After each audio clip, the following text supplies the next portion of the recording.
Max music studio बोध गया।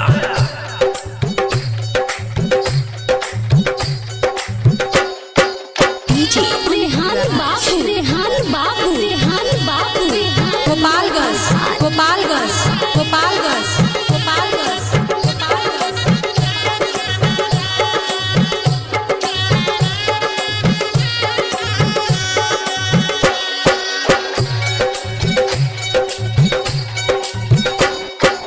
आज मोरा दिलवा में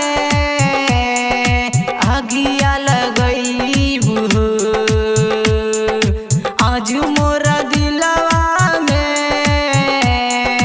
आगिया लगई हो।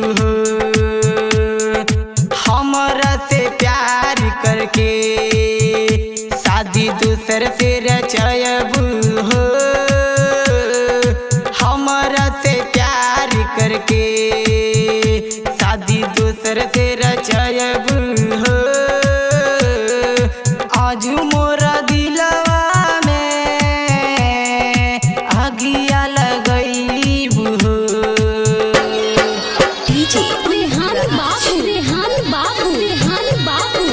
गोपालगंज गोपालगंज गोपालगंज गोपालगंज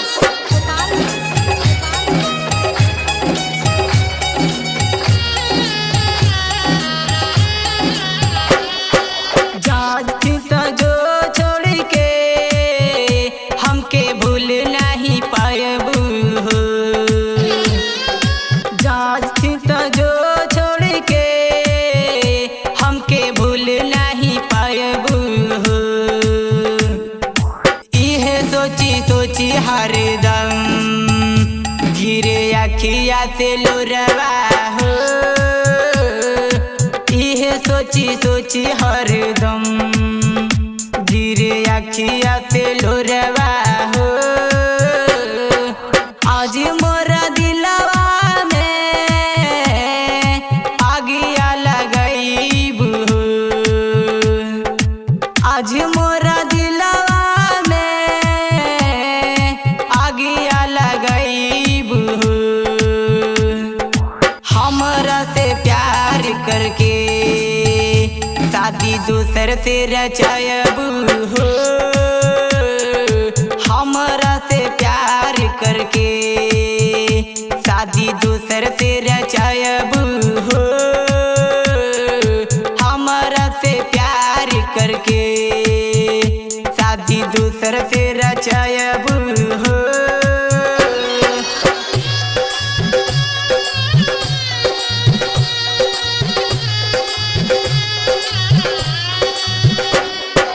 तोहरा के भूलेला हम जहर खा के मर जाई। तोहरा के भूलेला हम जहर खा के मर जाई। आ जाए अकेला के दिलवा से निकल गयलू। आ जाए अकेला के दिलवा से निकल गयलू। आज मोरा दिलवा में आगिया लगई हो। हमरा से प्यार करके शादी दूसर से रचयबू हो। हमरा से प्यार करके शादी दूसर से रचयबू हो।